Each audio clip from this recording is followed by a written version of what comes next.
bit more, that way we can get a little closer. Yeah, that's what I'm going to do, Simon.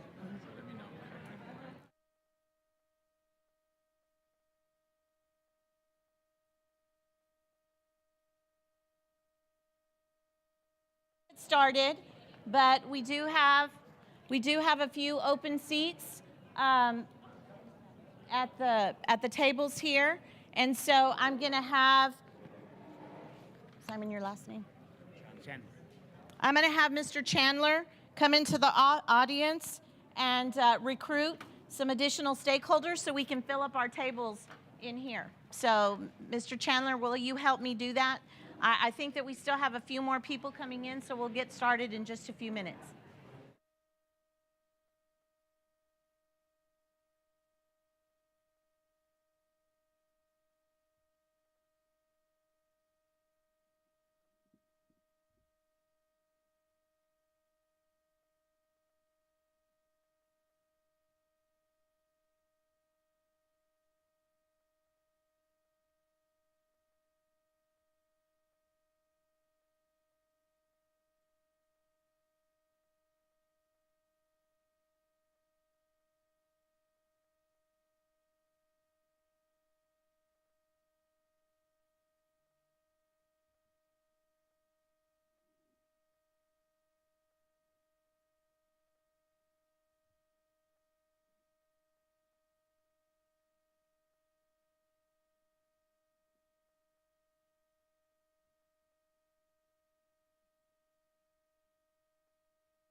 Mr. Reveles, what is it? 5:30. All right. Well, welcome everyone, and thank you so much for joining us this evening here at Bowie High School. Bienvenidos a todos y muchas gracias por estar aquí con nosotros para discutir los deseos y los sueños para el futuro de El Paso ISD. Voy a tratar de hablar español cada vez en cuando, pero ya saben que no hablo español muy bien. So, voy a hablar más en inglés, pero tenemos personas aquí para traducir todo. Por favor, se paran para introducir, so I can introduce you. So the interpreters, if you all will stand so that I can introduce you, they're right over here. If you need headphones so that you can hear what I'm saying in Spanish, please raise your hand, and we have the technology that you need, so that you can listen to the interpretation. So thank you again. Yo me llamo Diana Saavedra y yo soy la superintendente del distrito escolar aquí en El Paso ISD. My name is Diana Saavedra and I'm the proud superintendent of the El Paso Independent School District. And again, thank you all so much for being here. This evening is a really, really important occasion because it's an opportunity for you all as identified stakeholders who are sitting here to engage with me in a conversation about the hopes and dreams of the future for El Paso ISD. We also have a number of different members in the gallery, and you will also be able to engage and participate with us this evening. And we also are live streaming this meeting, and those of you who are at home listening and watching, we will give you an opportunity to engage as well. Because as a superintendent, it's very important for me to capture the voices of a number of different stakeholders as we engage in a conversation about what's possible in El Paso ISD. Before I get too far into the program, I also wanted to introduce our board member, Ms. Leah Hanani. She's here with us this evening to listen and learn alongside with me and all of the staff and leadership that's here as well. And I hope that you heard what I just said. I'm here to listen and learn. And one of the things that I've been doing over the last several months is really working through what I call my entry plan. And my entry plan, the goal of that plan is for me to listen and to learn about what El Paso ISD is all about, what are the challenges that we face, and what is it that we can do collectively together to kind of chart the future of the school district. And when I say collective, that's also an important word, because as the superintendent of this school district, I cannot do the work alone. I need a commitment from the community, from parents, from students, from staff, and all of us working together, because we all know that our neighborhoods thrive and it's correlated to the quality of our schools. So if the greatest investment that we can make is an investment in our schools and the education of our children. So that's what we're here to kind of talk about this evening. So as you think about engaging in a conversation with me this evening, I want you to keep these two words in mind, the word hope and the word dream. Because the word hope refers to a feeling or a belief that something is possible. The word dream really means something that you've wanted to do for a very, very long time.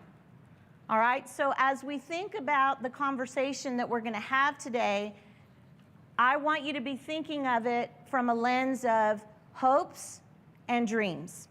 All right? Now, what is this hopes and dreams framework all about, and why is it important for us to talk about things in terms of hopes and dreams? Because like I started this conversation with you when I launched the meeting, I want to begin to chart the future of this school district together with you as a community. So this is what we call community-based visioning. What do we see the future of El Paso ISD? What does that look like? What does that sound like? What does that feel like? So that conversation, this conversation is the beginning of us beginning to vision as a community what we want. And what will this engagement help us produce? Well, the engagement is going to help us produce what you as a community say is a priority. If these are the things that you want and these are the things that are a priority for you, we need to hear that as a school district so we can begin to develop a plan that really aligns with what you say is important to you as a community. So we're going to use this information to, as I said, develop priorities, which will then lead to a mission, a vision, core beliefs and commitments, board goals, and a strategic plan that's going to chart the future of this school district. It's also going to help us determine what does the profile of our learner look like?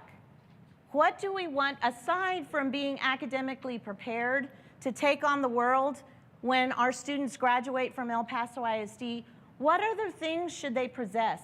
What other skills? What other attributes should they possess that are important for them to be equipped to compete in a future that we don't even know what that future looks like. We don't know what the future jobs are. So we're preparing our students for a world that we can't even see yet. So what skills, aside from academic preparedness, do they need as they go forward? So these conversations, like the one that we're having this evening, are going to help us get there. So here's what I want you to think about. As I said, we have identified stakeholders that are sitting at tables right here engaging with me directly, right? And there was 2 reasons for that. Number 1, I wanted a cross-section of stakeholder conversation. But number 2, I wanted guaranteed attendance because I need people at the table to have this conversation. But we also opened it up to whoever wanted to join us this evening, and those people are sitting in the gallery, and as I said, you'll have an opportunity to engage as well, just as those of you who are watching at home will have an opportunity to engage.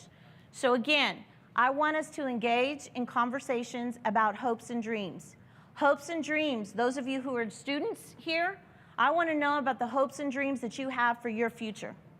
Parents, those of you who are here, I want to know about the hopes and dreams for your children.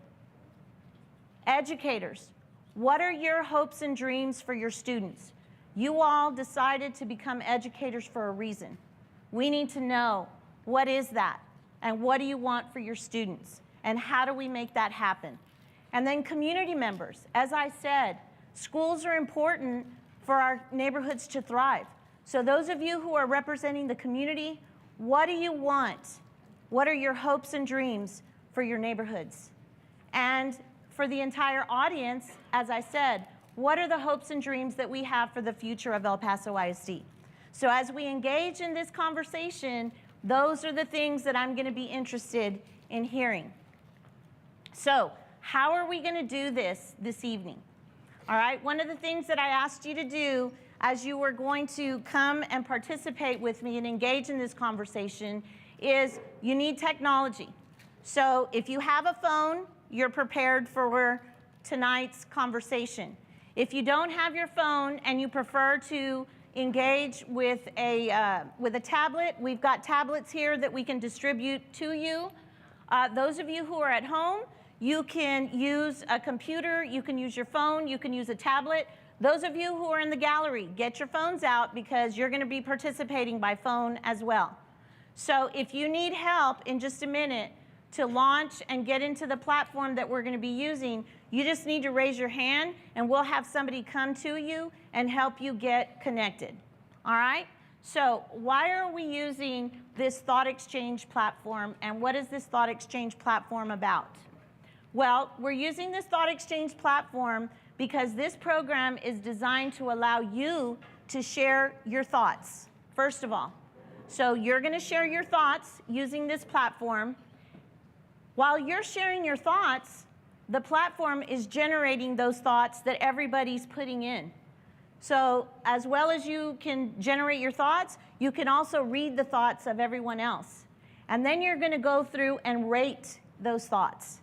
Because then what the platform will do is figure out how many of the thoughts are connected and what are the things that are bubbling to the top as priority thoughts for the general group, right? We'll go through and assess some of those thoughts, and then I'll give you time to discuss, and then we'll have an opportunity for you to share out. And we're going to go through 2 rounds of thought exchanges to answer 2 big questions.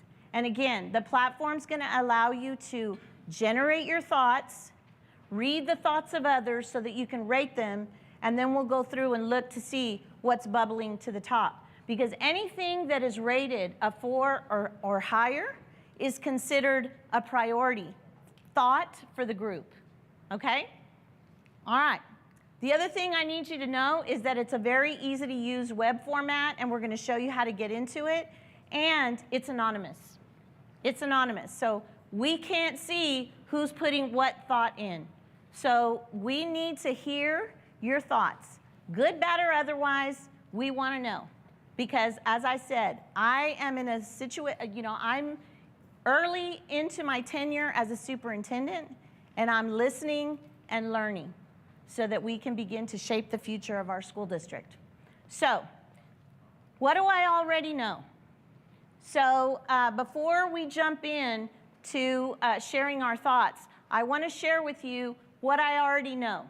Because as I've been working my entry plan, I've been visiting campuses, I've been engaging in conversations with teachers, I've been engaging in conversations with students, because student voice is very important to me, and I've been engaging with community members, community groups, I've been attending a number of different events. So here are the things that I know are going to be challenges that we will need to overcome as a school district. First one, I hear loud and clear that it's going to be my job, along with you and my administrative team and the board, to restore the faith of the community in this school district. So I know that that is a challenge that we're going to have to overcome, restoring the faith of the community in the school district. We also know that over the last 10 years, we've experienced declining enrollment in our school district. And so a challenge that we need to overcome is reversing that declining enrollment. We must address that issue because enrollment leads to funding and average daily attendance. And so if we're going to continue to be a thriving school district, we've got to stabilize and reverse that declining enrollment. Modernizing aging facilities. How many of you know? Well, first of all, everybody knows that we're the oldest school district in El Paso County. We've been in existence for 140 years. And the average age of our facilities is 50 years old. 50 years old. And we're educating our students for a future we don't even know yet. So we've got to educate our students in 21st century learning spaces to equip them for a future that we can't see yet, right? So modernizing aging facilities is a major challenge that we're going to need to tackle over time in the next few years. And then I've heard from teachers, from parents, and from students that assessment and preparation for high-stakes testing is an issue that we need to address in this school district. We understand the importance of assessment because assessment helps us gather evidence of student learning. But we need to be engaged in authentic assessment because our kids deserve more than just preparing them to pass a STAR exam, right? So these are the things I'm sharing with you. I know those things because those are the things that have bubbled up in the conversations that I've been having up to now with stakeholders throughout the school district. I also sent out a question to the broader community for two reasons. Number one, to get you acclimated to the Thought Exchange platform. And I pushed that out not last week, but the week before. And I put a question on there, number one, for you all to generate your thoughts and get used to the platform, but also to help me figure out what's on everybody's mind right now. And the question that I asked, that I pushed out, was what are some important conversations we need to be having in this school district, and what do I need to know as a superintendent? And as of today, we have over 900 responses to that question. Over 900 responses. So again, there were two reasons why I sent that out. Number one, I needed to generate preliminary information. And number two, I needed to make sure that the community understood how the platform was going to work. All right, so what do I know from that pre-question? Well, the topics that are bubbling up from that pre-question are the following. That we need to pay attention to employee compensation because our employees have been through a rough 2 years responding to the pandemic. There's, heavy workloads. There's been a lot of pressure on them. They've had a lot of new learning to do. with online learning when we first, jumped out of the starting gate from the pandemic. So we need to work through the development process and prioritize employee compensation. And I'm here to tell you that the board and I, as a superintendent, are committed to honoring our employees and valuing them for the hard work and the commitment that they've not only put forth for the last 2 years, but that they continue to put forth going forward in the future. So hear me clearly that we are committed to developing a fair compensation package for our teachers and all of our employees. Class size is something that has come up also in the initial response, and I would share that at the secondary level, that also translates to class load, right? Because a teacher may have 6 or 7 classes that they teach, and an appropriate class load would be anything from 150 to 180. Anything going over 180 is a pretty significant load for a teacher because they need to be able to prepare, but they also need to be able to give students feedback. And it's difficult to give students feedback that they need as part of the learning process when their class load is extensive, right? Our elementary campuses, we need to make sure that our class size is adequate at the elementary level. Again, because when teachers are working to recover learning loss and they need to engage students and provide them feedback, class size becomes an issue. Curriculum and assessment, I've already talked to you a little bit about assessment and some of the things that have bubbled up associated with that. But we also need to develop a curriculum that truly engages our students and is very project-based learning in nature, because that's something that seems to be very important to this community, to the students, and to the employees of the school district. Safety and discipline. It's important for our students to be safe at school. Parents, you send your students to our schools, and when you drop them off, your expectation is that they're safe while they're in our care. And so we're committed to that. We need to make sure that we have schools that are bully-free, right? And that we extinguish as much as possible any bullying behavior. We want our students to have care and compassion and respect for each other. And so that goes back to developing a culture where kids truly understand the importance of that. College readiness. We've been having that conversation for years and years and years. As I said, we're equipping students with skills for jobs that have not even been created yet, right? So college readiness is paramount. And we've also had a lot of thoughts that have been generated about the quality of our food and nutrition at our breakfast and lunch program. How many of you think that kids eating healthy meals is important to the learning process? All of us should be raising our hands, right? Because if a child is hungry, they're not open to learning, right? So they need to have quality food options, healthy food options, so that they're ready to engage in learning. So these are a number of the things that have come up with the pre-question that I sent out, asking what conversation should we be having and what do I need to know as a superintendent. And I share this with you because as we begin the exchange with Thought Exchange, and as I begin to ask you all to share, it's not that I don't want to hear what's on your mind, but I want to move from hearing everything that's wrong with the school district to shifting towards, again, what are the hopes and dreams that we have for the future of this school district? Because knowing what you want helps me create a plan for us to get there. So I really want us to be thinking about hopes and dreams and what's possible for the future of this school district. Good? All right. So here we go. So today's conversation, the first thought that we're going to be thinking about and generating information for is the following. As you imagine the El Paso ISD of the future, what do you envision is possible for your students? All right, so you've got a placemat there. I need you to get your phones out, get your technology out. All right, And you're going to be, well, Gustavo, where am I? Okay, so there is a QR code at your placemat for those of you who are here. Those of you who are in the gallery, we have it posted right here on the screen.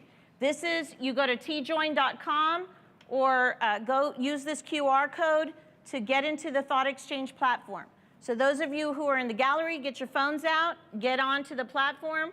Those of you who are here with me, raise your hand if you need help getting into the platform. And those of you who are listening at home, you can also engage in the platform. Just go to tjoin.com and type in the code. We've got people in the audience in the gallery that need help as well.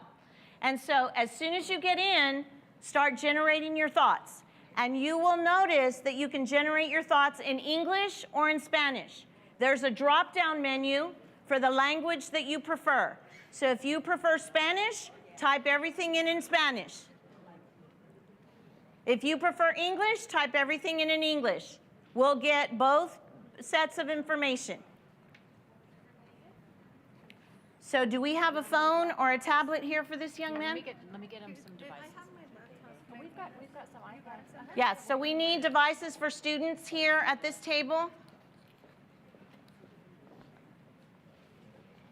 Take your time. You need to generate as many thoughts as you can think of in the platform.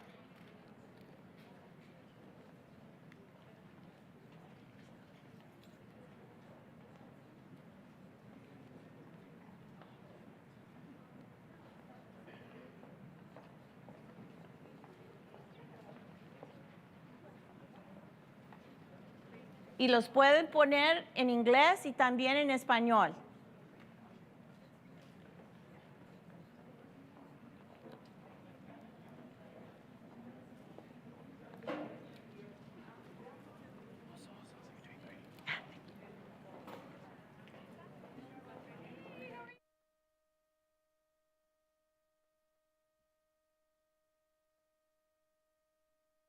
As many thoughts as we can. Once we have an adequate number of thoughts, then you can go in and start rating, but we need to generate those thoughts.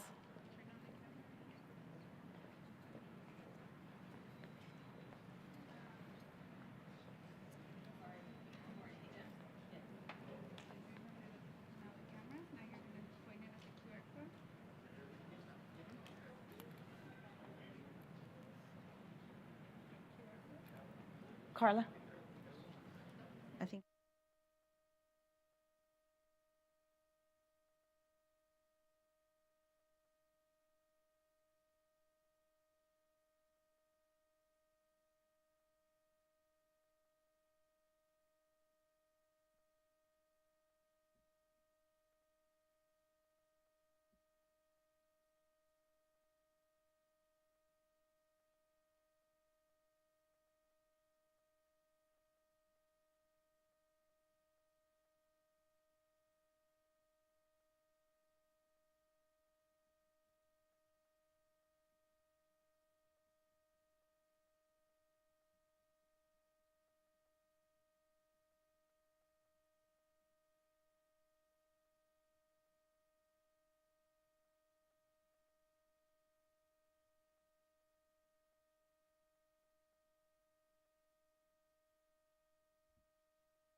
thoughts, you also need to go in and start reading those and rating them.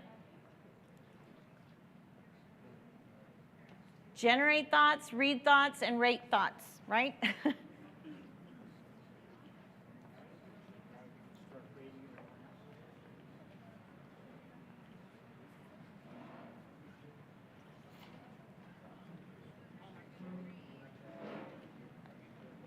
Do you need some help? No? You got it? Okay.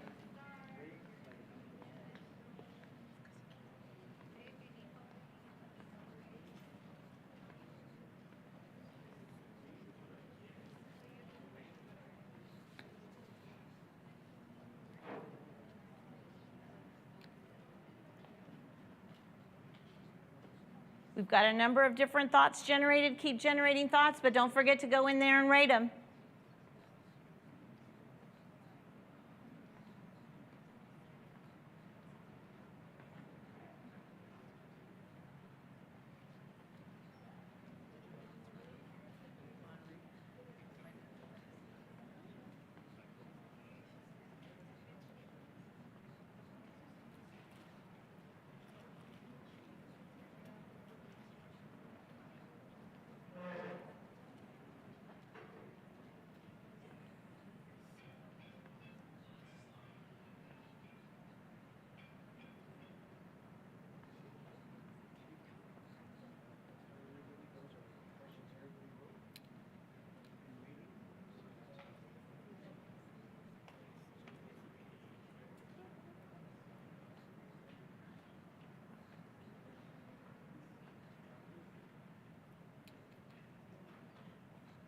Keep going in there to rate your thoughts.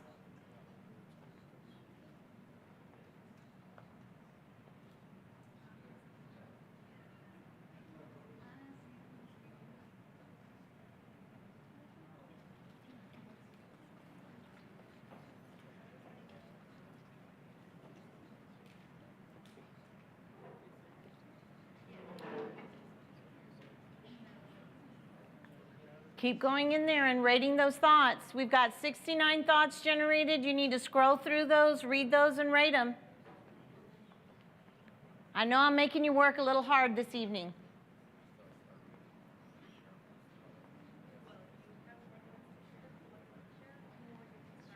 You can also go in there and read the statements that other people have, and you can rate them from 1 to 5, okay? What if it's mine? I got mine. Well, that's okay. You scroll. So rate yours, rate yours.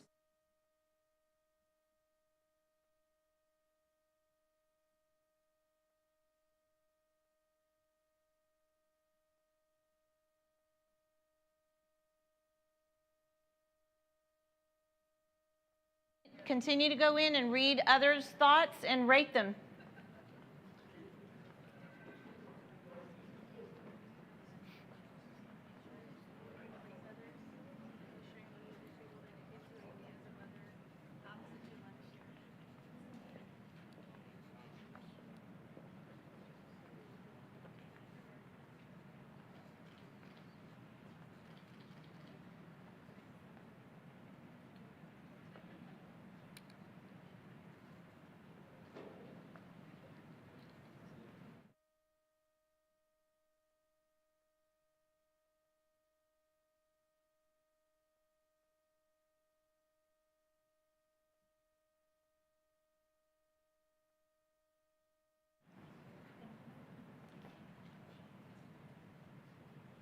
Keep going in, generating thoughts, rating the thoughts.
Okay, I'm going to give you about 2 more minutes to go in there and generate some thoughts and rate them.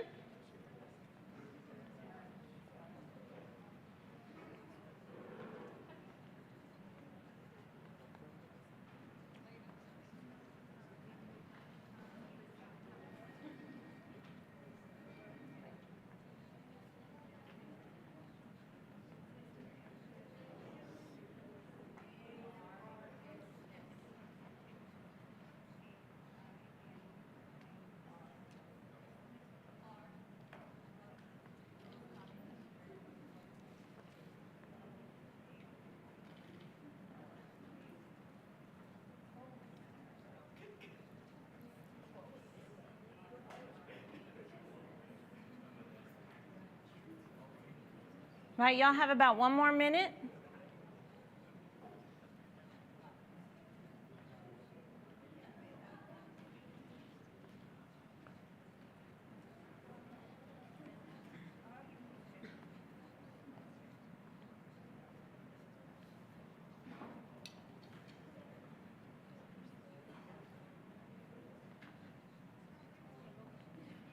Okay, y'all have about 30 seconds.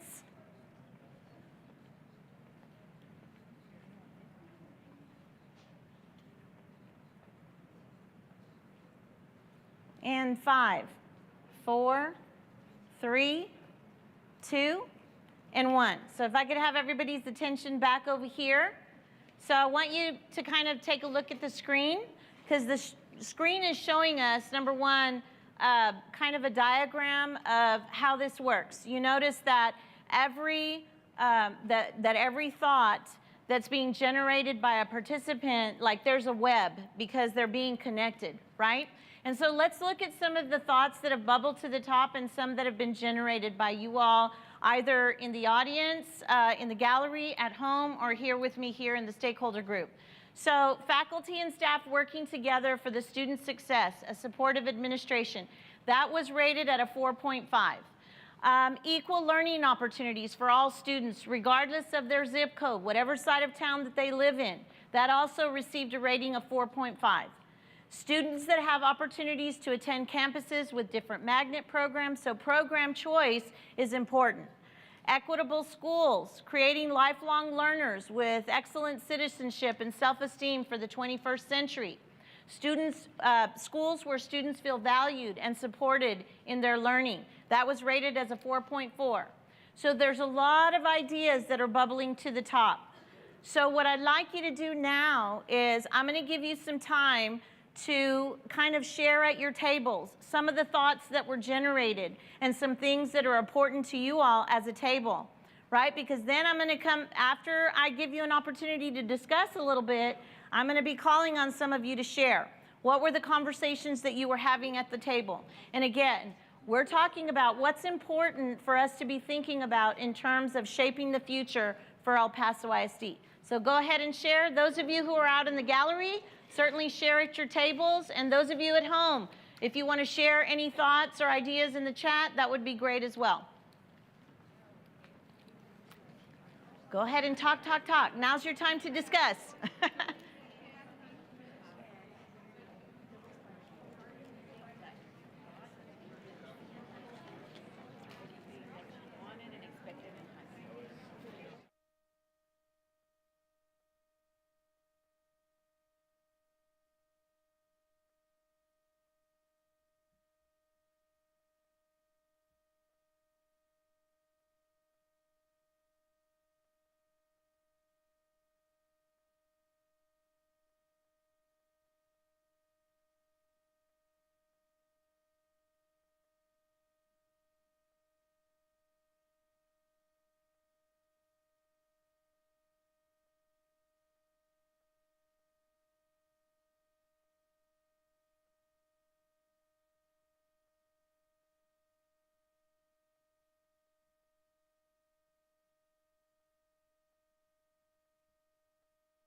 every once in a while click on something that.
Five, 4, 3, 2, and 1. All right, I need everybody's attention back here.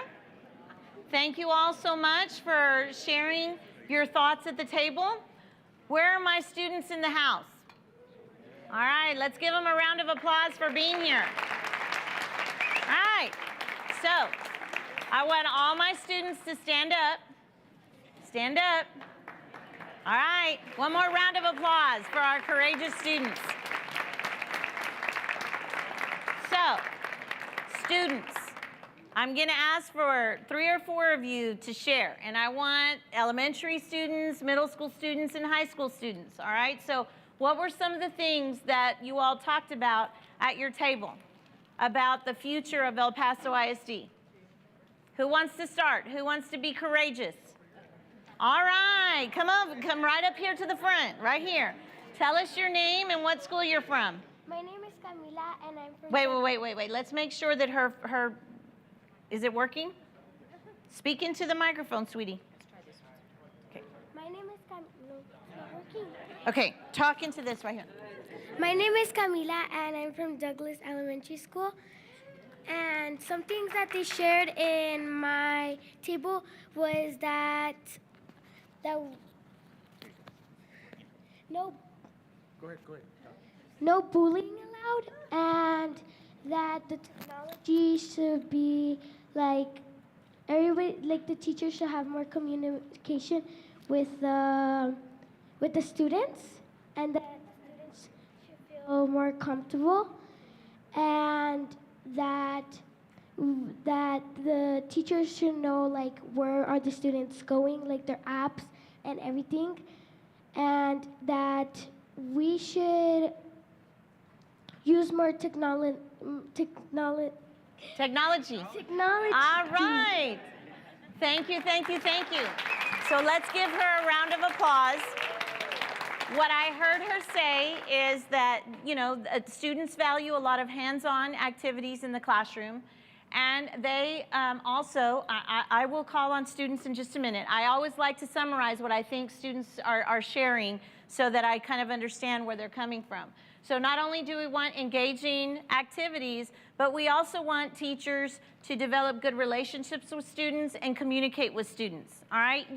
I've shared with you that I'm visiting schools, and my goal is to visit all schools within my first 100 days. And when I go to schools, I don't just walk through the hallways. I walk into classrooms, I introduce myself to the teachers, and I engage students in a conversation. And I ask them, what do you value about your learning experience? And 9 times out of 10, they tell me they value hands-on learning experiences, they appreciate their technology, and they want teachers who care about them and who are encouraging them to be the best that they can be. So thank you so much for sharing with us. Who's my second courageous student that's gonna share with us this evening? All right, right here. Right here. Okay.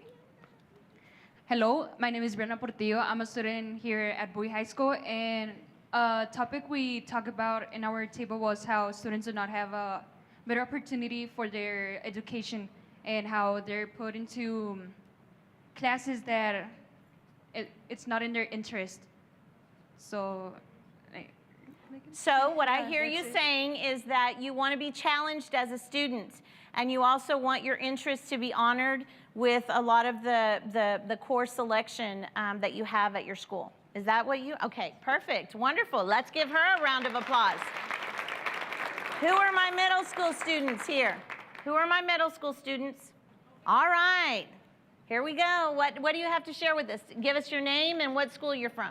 My name is Rui Sanchez. I'm from Guillen Middle School, and me and my table share that smaller classes give the teacher an opportunity to help the students a lot more.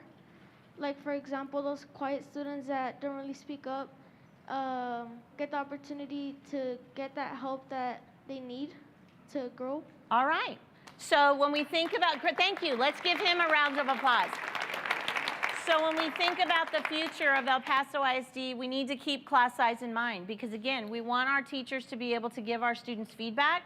We want our teachers to develop relationships with students in the classroom and to know what their interests are and to be able to encourage them and maximize their strengths. So thank you so much for sharing that with us. So I'll take two more students.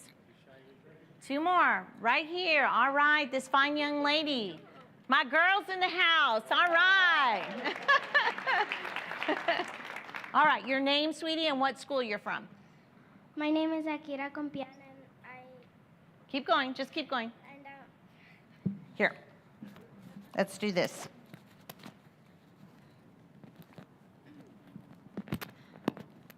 Well, here we go.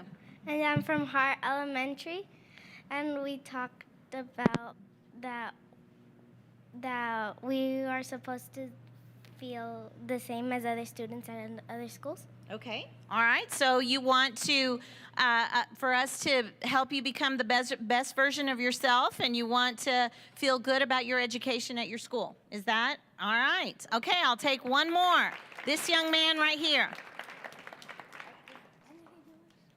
My name is Joshua Medrano. I attend Bowie High School. Something that we talk at my table is obviously that students do not get enough choice in their classes. Sometimes they're just put in classes that they're just put there because there's not enough space in the roster for them to put in them.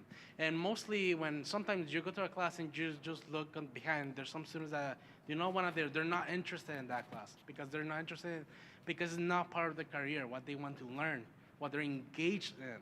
And maybe sometimes teachers not put it as engaging enough, but I don't believe it's that. It's maybe because they're just not interested in it. Yeah. And also that how our teachers now are so burnt out. They have so much load in them right now. All right, so teacher workload is something that they talked about at their table. Thank you so much. Let's give him a round of applause as well.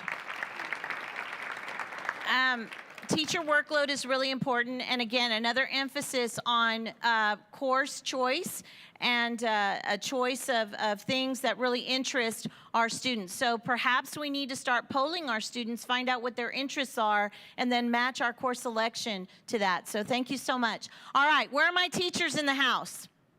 Teachers, stand up and be recognized. All right.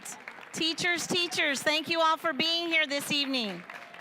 Let's give them a round of applause.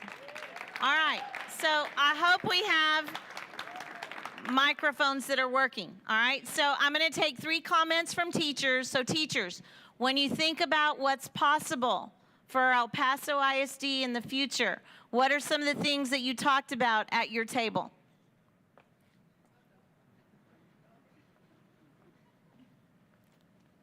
And tell us your name and what school you're from. My name is Stephanie Quintero. I'm a teacher, special ed teacher here at Bowie High School. One of our hopes for our students in our feeder here at Bowie and also for EPISD is to feel that they are, that they are just as important as students at SISD, YISD. They want to have the same facilities. They like to have the same opportunities given to them. And I do believe that that is something that we can work with, and as like you said earlier, it takes our work as well. So I do believe it's something that we can come together as teachers and community members to make it all happen, so it's not all on you as well. Well, thank you. I appreciate that. So, you know, thank you. Give her a round of applause. So as we think about the future of El Paso ISD, we need to commit to, you know, modernizing our facilities. That's going to be a huge investment that we're going to need to make. And having choice programs and opportunities, regardless of what zip code you live in the El Paso ISD School District. So thank you so much for sharing that. 2 more thoughts from teachers in terms of what was discussed at your table in terms of what's possible for the future. My brave teachers. Okay, well, let's have somebody from the gallery step up. All right.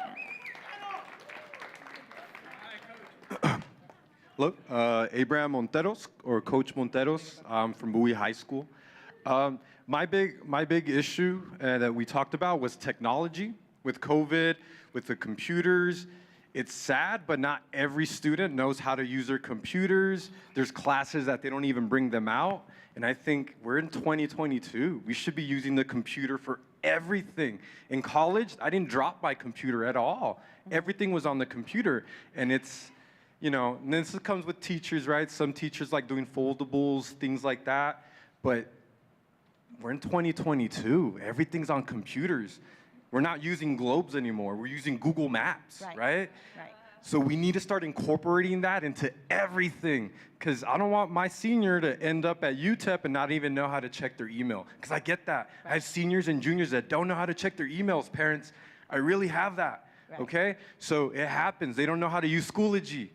Some of you don't know how to use Schoology, and it's okay, it's tough. So more robust technology support. A lot of kids don't have Wi-Fi at home. They lose passwords every other day. So more robust IT support and technology being incorporated into every facet. Well, thank you so much for that input. Everybody, let's give him a round of applause.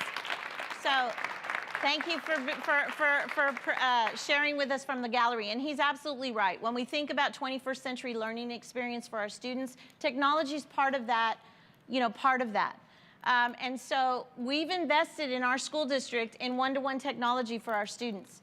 So we need to provide great professional learning for our teachers so that they understand how to integrate that and incorporate that to raise the level of instruction in the classroom and prepare our students for the 21st century. And students, you know, we need to be responsible for that technology, right? And we need to come prepared, you know, to class.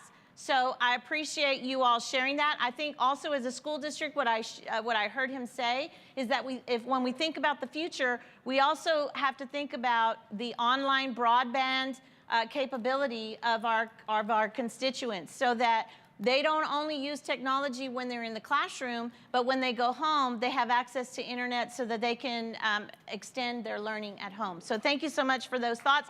One more from the teacher, and then we need to go through our next thought exchange. My name is Monica Garcia. I'm a second grade teacher at Hart Elementary. And we talked about technology also, how the library has less books and how the kids need to learn how to use Kindle and read off a tablet and how they each have to have their own. And we also talked about, well, the students gave us the feedback of relationship with the teacher and to build the family, to build a culture, and we thought that that's how they'll learn best. By Right. having a family in the classroom. Right, and that is so important. So let's give her a round of applause. You know, one of the thoughts that I saw come up on the thought exchange is that our students need social emotional learning support. So creating a culture of learning in the classroom where students feel supported and they understand that even when they fail, it's okay. They can fail and they can fail forward because you learn from failure, right? And so creating those, learning environments that are very supportive is absolutely important and something that we can think about as we think about the future of El Paso. All right, so we're gonna go through our next round of thought exchange, all right? So we've talked a lot about what is possible for the future of El Paso ISD. Now I need you to shift your thinking just a little bit so that we can start thinking about what are some of the things that we need to do to make those things a reality.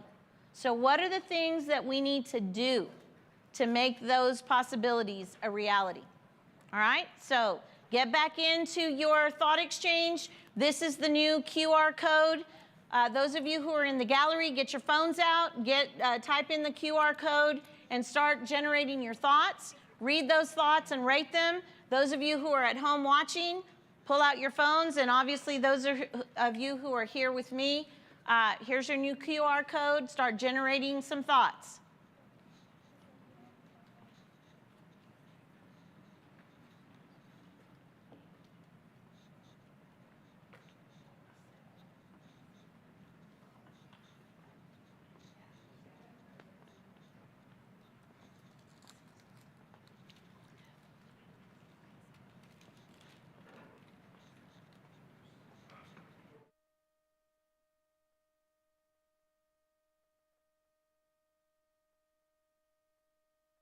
Different QR code.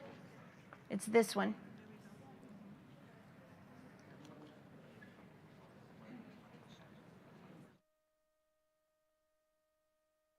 Help, raise your hand and we'll come help you. And remember, you can use the drop-down menu to type in English or in Spanish.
Get to go in there and rate the thoughts. We've got 49 thoughts generated already. We need to go in there and read the thoughts and rate them.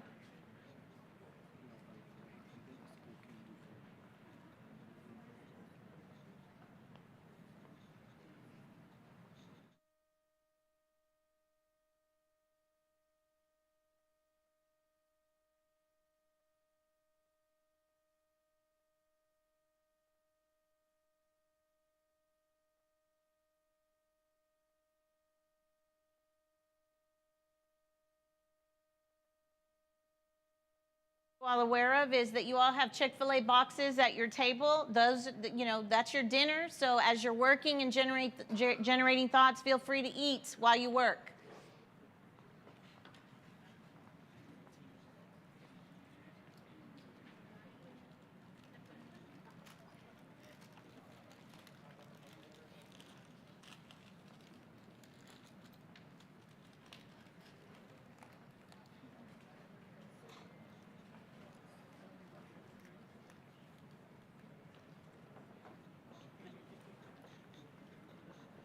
Thank you.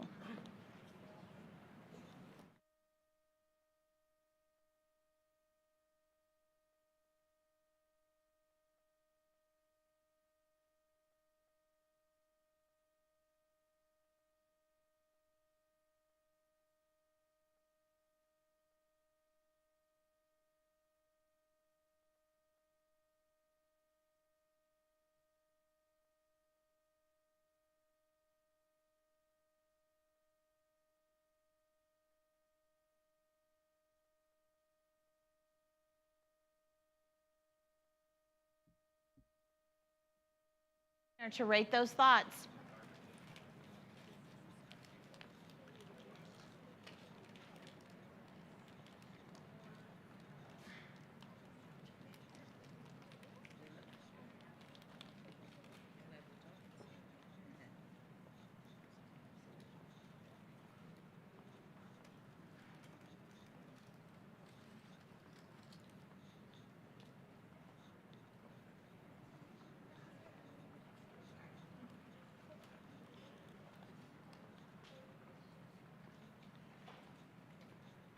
Don't forget to go in and read the thoughts and rate them.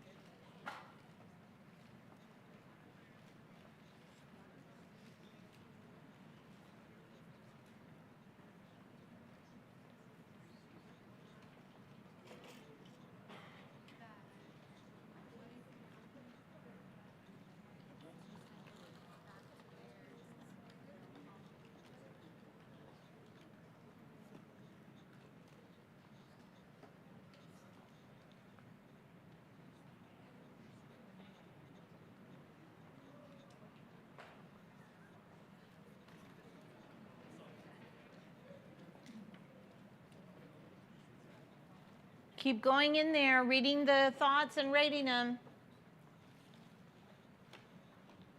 We've generated 108 thoughts, but we need to go in there and read them and rate them.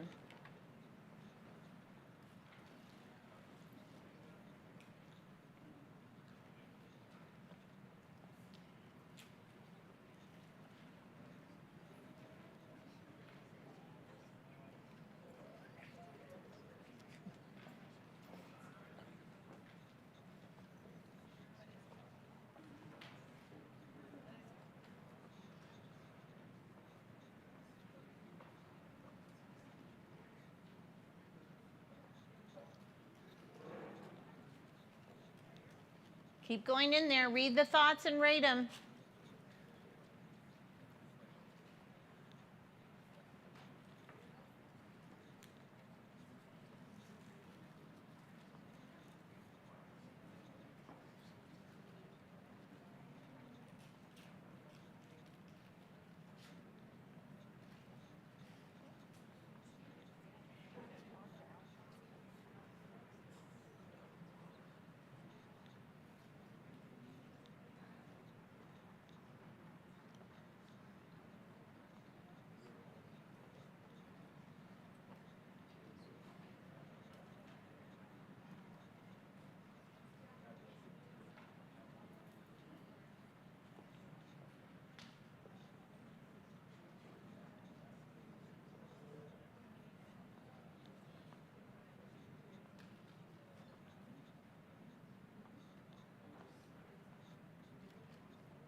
Scroll up a little bit.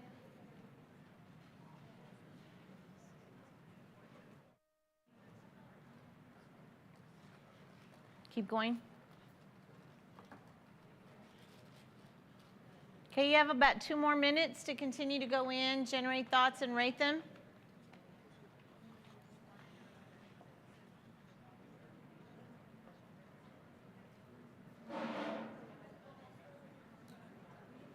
Can you keep scrolling up?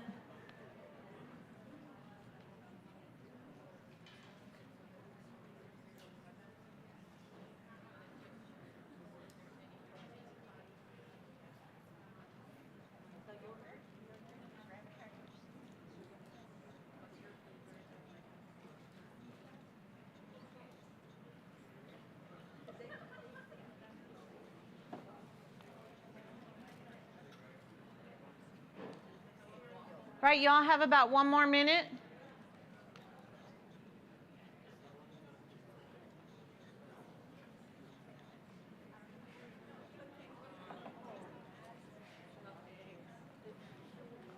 So you have about, again, 1 more minute.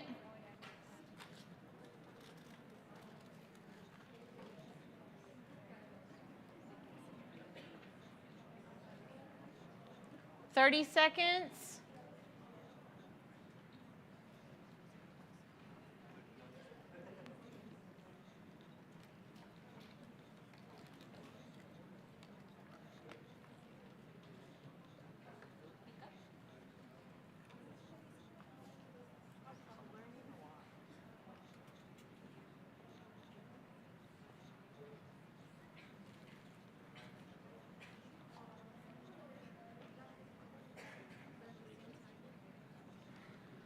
All right, y'all have about 10 more seconds. And 5, 4, 3, 2, and 1. All right, if I could have everybody's attention up here. So if you notice, in this round of the thought exchange, we had 88 participants. We generated 122 thoughts. Of those thoughts, we had 2,819 ratings, all right, with a ratio of 23. All right, so just the same as we did the last time, I want you to start discussing at your tables what are some of the things, the actions that we need to take, the things that we need to do to make the future possibilities that you all generated in the first question a reality. So if we want this future for El Paso, what are the actions that we need to take and the things that we need to do to make that a reality? Have a conversation at your table.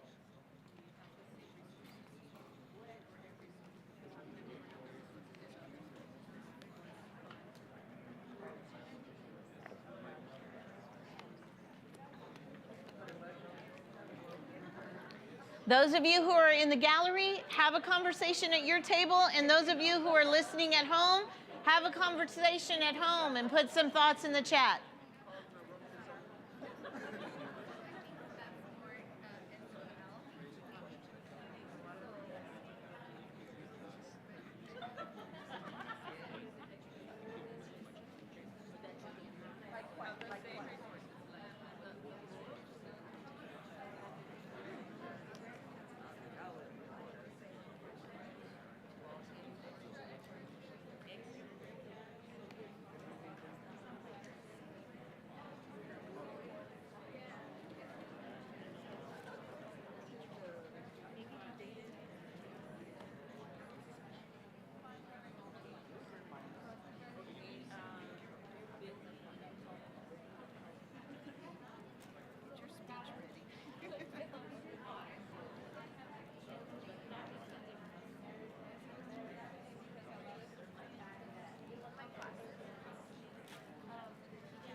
Right, y'all have about 2 more minutes to continue discussions at your tables.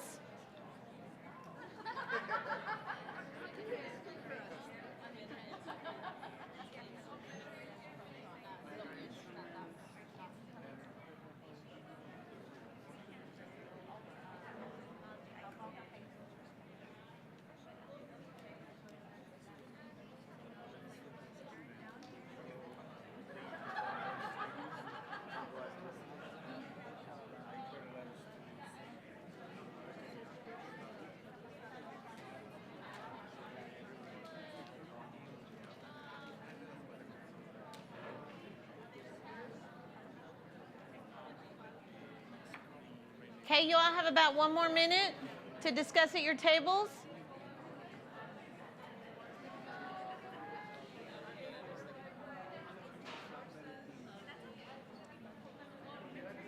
I'm hearing a lot of good discussion at the tables.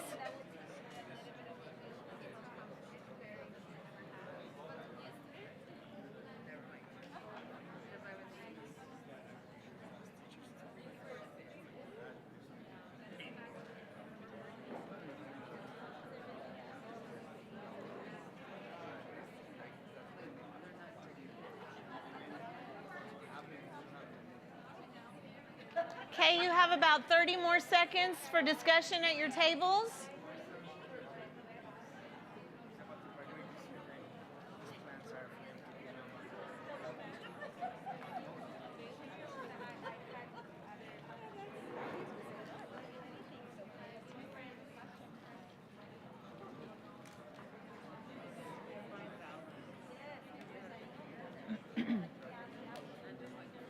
Right, 10 more seconds.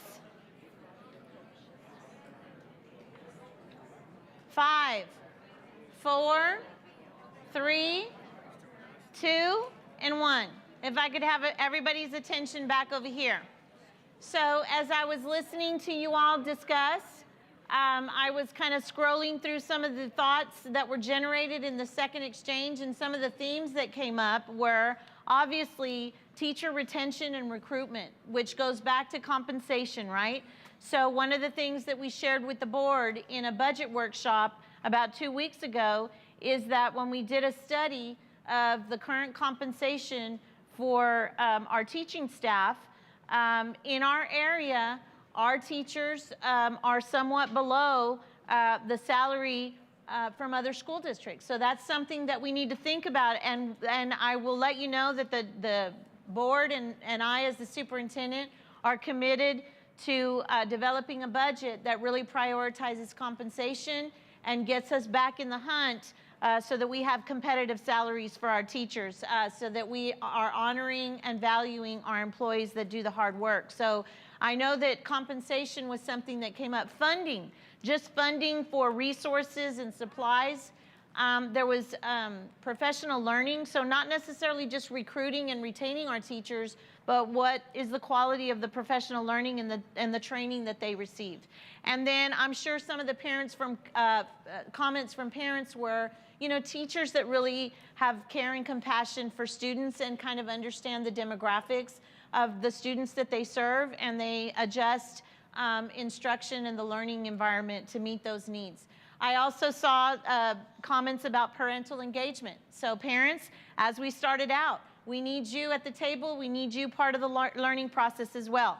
So this time around, I want my parents to stand up and be recognized. Parents, stand up and be recognized. So, and if you're in the gallery too, right?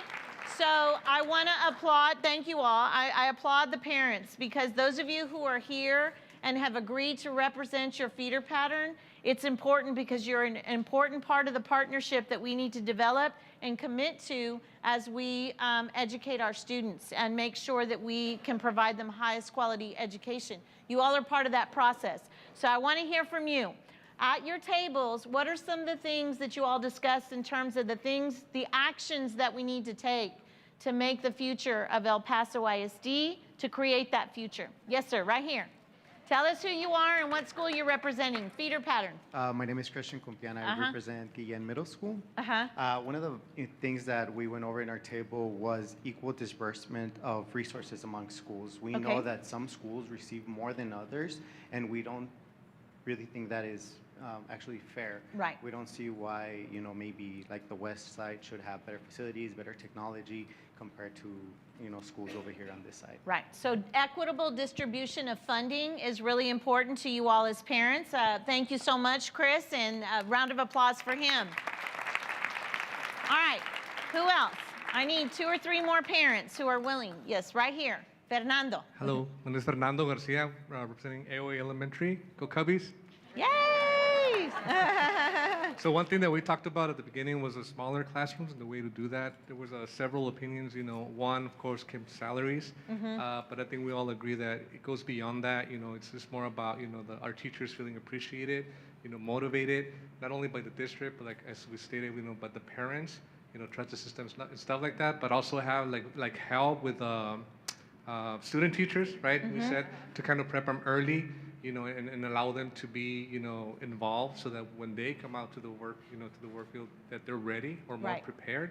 Because again, the comments were that, we have teachers coming into the workforce and they're like, whoa, this is not what I learned in school. Right. And then, they go seeking other jobs or, doing something else. So that's what we discussed. All right. Well, great. So a part of the recruitment and retention of teachers is also giving them a dose of reality of what they're walking into, right?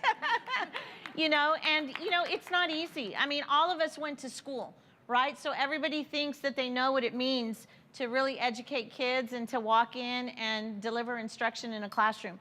But it's a lot tougher than we think, right? And so our students come with great gifts, but they also come with great needs, right? And so we have to maximize their gifts and also address their needs. And that's a great art and balancing act for our teachers.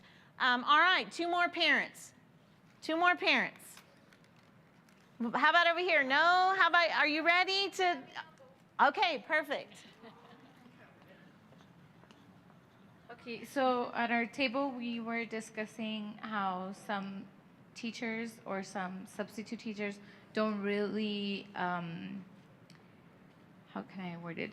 They don't really care for when the students are in need of learning. Because she had mentioned sometimes the teacher doesn't pay more, they don't pay attention to the students when they really need to learn. Right. So when the testing comes around, then that's when they want the students to learn everything, but it's not possible to learn it from one day to another. Right.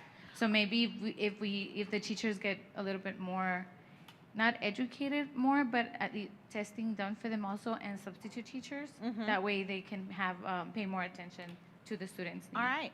So creating a system where teachers have, class sizes that allow them to provide the adequate feedback to all of the students in their classroom. So thank you so much for sharing. One more parent right over here.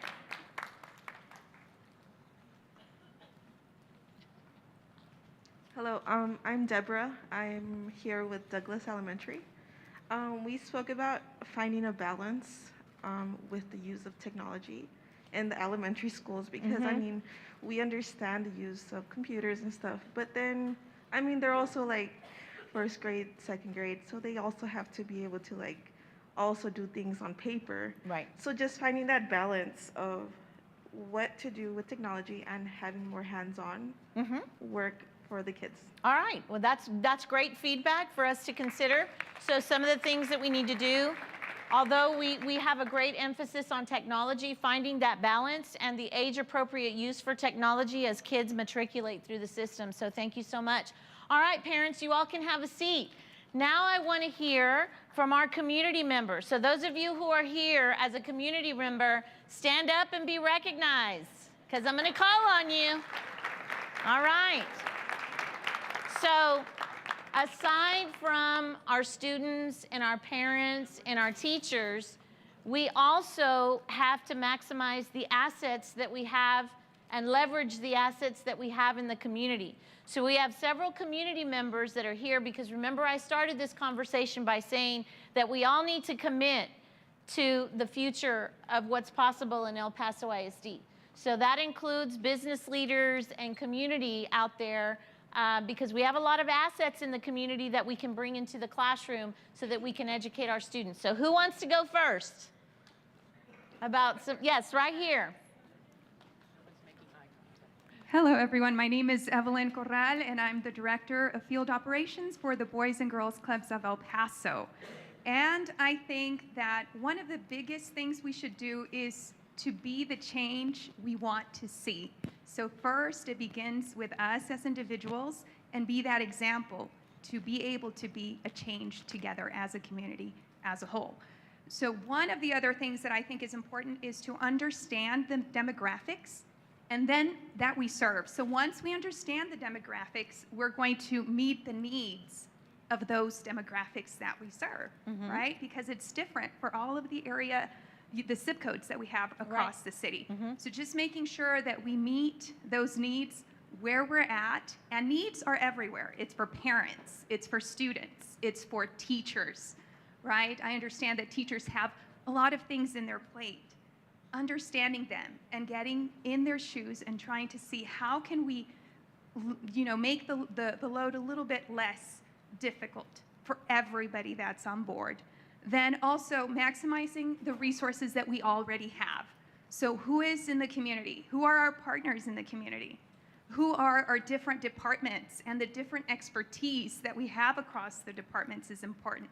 We have an IT department. How can we maximize those resources and make sure that we understand, that our parents understand in either language, right? Any of the languages that they speak. I myself am an English language learner, and my parents didn't go to many of these meetings because they didn't understand. So they would say, you know what? Why am I going to go to a meeting? I'm not going to understand. So just making sure that we're meeting those needs is important.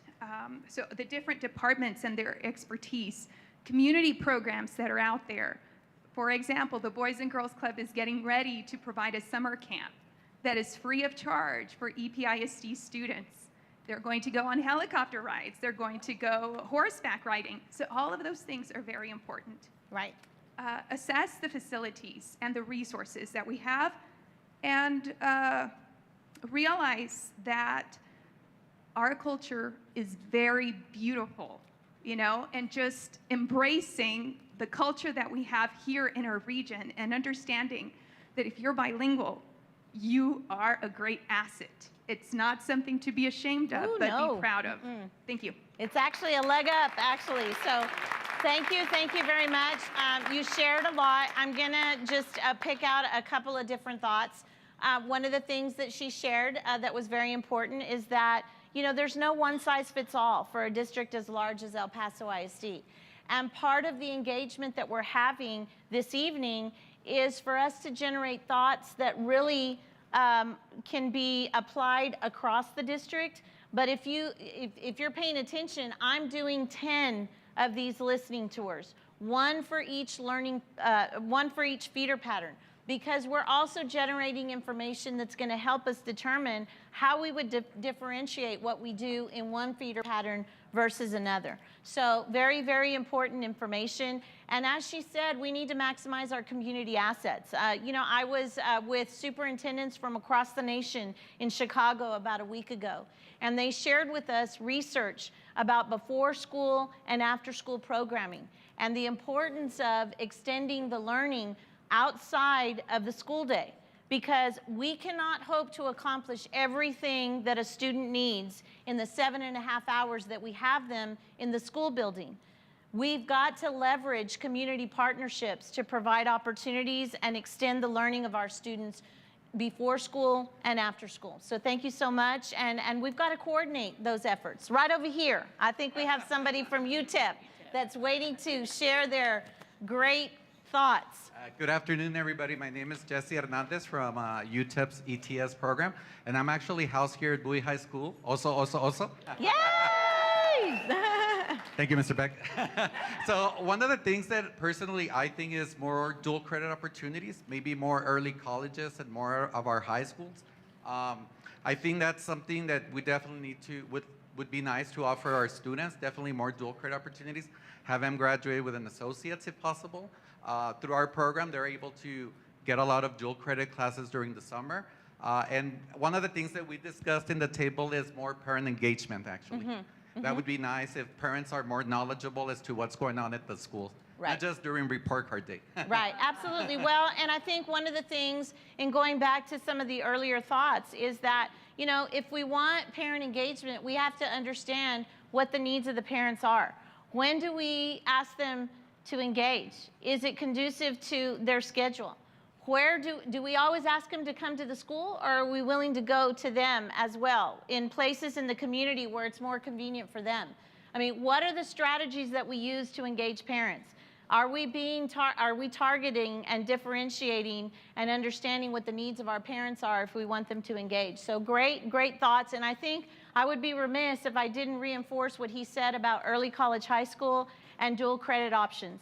Because, you know, when we think about college graduates right now, if you've read any articles and the statistics about college graduates, is, you know, there's a lot of young people who are in debt because they had to get loans and they couldn't afford to, you know, to go to college without borrowing money.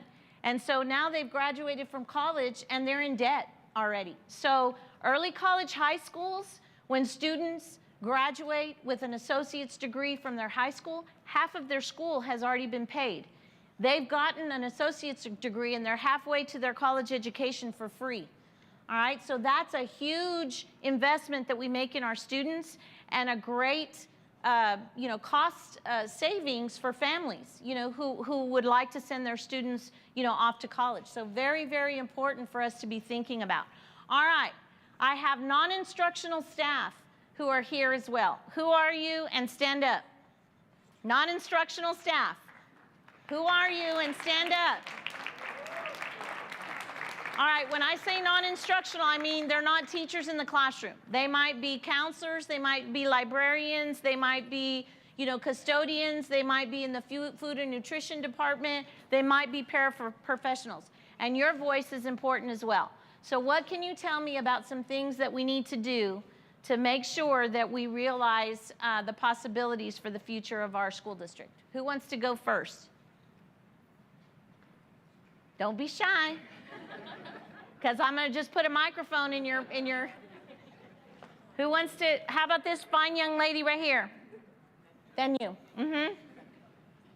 Hi, my name is Kenia Molina. I'm an LPAC clerk at Hart Elementary. Here in our table, we talked more about supporting our parents to be more engaged with their students academically.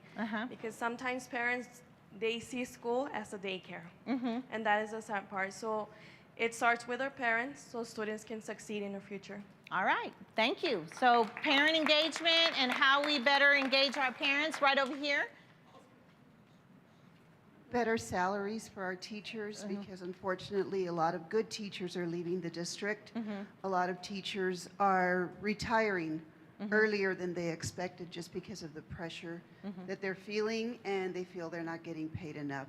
So I think better salaries and more understanding from a, you know, central office would really, really help. Absolutely. Well, thank you so much for that feedback, because, you know, when we think about compensation, y'all can have a seat now, right? So when we think about compensation for employees, not only teachers, but just employees in general, part of that compensation speaks to culture, because yes, there's salary increases, but people have to be motivated, and really the employee experience needs to be one where people want to come to work, and where there's a prioritization by the organization for work-life balance, and that we're talking about wellness and how important it is for self-care and for wellness, because you have to take care of yourself first before you can give to someone else. And so that needs to be part of the culture that we build in El Paso ISD, so we can truly meet the needs, you know, of our employees, not necessarily just with salary, but also in the culture that we create and wellness initiatives. So thank you so much for sharing that with us. So as I said, let's talk a little bit about what we're going to do with the information that you shared with me this evening. First of all, I want to thank you and give you a round of applause. Those of you in the gallery, those of you here with us today, and those of you who are watching live stream. It's been a joy to engage in this conversation with you. I know that I've made you work pretty hard and I've made you think a little bit, but I appreciate the time today. And please don't forget to take your dinner with you so that you can enjoy it once we leave. But this is not the first conversation that we're going to have. This is just the first of many conversations that we'll continue to have as we continue to develop what the future looks like for El Paso ISD. All right? So what are we going to do from here? So as I said, this is my 4th of 10 listening sessions that I'm going to be doing with each feeder pattern across the school district. And we're using the very same questions and the very same platform. And are there similarities that are coming from the thoughts that have been generated? Absolutely. And those that rise to the top, as I said, will be things that we think about district-wide. But each one of the feeder patterns has a little bit of a different spin and different needs that they want us to address. So we'll also kind of shake those out and look at what does that mean for each feeder pattern and how do we differentiate our approach. All right, so I'm going to be collecting all of this information and I'm going to be sharing it with the board of trustees. And as a board, we're going to come together and we're going to use the information that we've collected to, vision for the district. We'll create a mission, we'll create a vision, core beliefs and commitments, board goals, and then we'll begin to shape our strategic plan. And guess what? As we're producing those directional documents, I'll be coming back to this group and I'll be inviting people to sit in the gallery and those of you watching at home so that you can provide us feedback on, did we hit the mark? Have we created a strategic plan that really is addressing what the community said that they wanted? And I'm also going to be asking, are we willing to commit to what we've said we need to do to create the future that we want for El Paso ISD? So this is the first of many conversations that we'll continue to have because we all need to commit together so that we can educate our students and provide them the best educational opportunities. So stay tuned for further engagement, right? And I'd like to close with this, and then I'm going to thank some people for their hard work in helping us generate all of these hopes and dreams listening tours. But I want to leave you with this thought. The only way to control the future is for us to create it. And so we're on a mission to create the future of El Paso ISD, and I thank you for walking alongside me on that journey so that we can figure out what's possible for El Paso. And so I want to thank several people for being here. I'd like to thank all of our campus administrators who are here this evening. If you'll stand and be recognized. Campus administrators, stand and be recognized. You know, our campus administrators work really hard. And when I was having conversations with principals about these hopes and dreams listening tours, you know, they're like, well, what do we need to do? How do we need to prepare? And I said, I need you to do 2 things. I need you to identify stakeholders and make sure that they attend. That's one thing, because to have these conversations, we need people here, right? So I need people to commit and I need people to attend. And number 2, I just need you to sit in the audience and listen and learn alongside me. So they've done a wonderful job of doing that, so thank you all very much. And thank you to Bowie High School for hosting our event this evening. Yeah? I also want to ask our central office staff and our assistant superintendents who are here this evening, who are also listening and learning. Give them a round of applause. Yes? My executive team, the cabinet members, you've seen a number of them walking around and helping you engage. So if you all will stand and be recognized. They are also here listening and learning. As I said, we have our board member, Leah Hanani, who's been with us this evening. Thank you so much for your support. A board member's job is not easy. You know, they're elected officials, but what they're volunteers, right? And it takes a lot of hours and investment, to govern and to be part of the board of a school district as large as El Paso ISD. So thank you so much. And then all of those of you who have made this event possible. We have fine arts people here. We have people from technology that have worked on the sound. We have people from our community engagement. So please give them a round of applause. And I also want to thank our interpreters who have been here. I know several of you who have asked for translation in Spanish, and so I appreciate those, and anybody who's here also interpreting and signing for us. So thank you all so much for that. And have I forgotten anybody, Gustavo? Did I get everyone? All right. Well, again, I thank you so much for your time this evening. It's been a joy and an honor to be with you, and thank you for sharing your thoughts with me. And again, stay tuned because we're going to come back to you with more information. Thank you all and have a wonderful evening.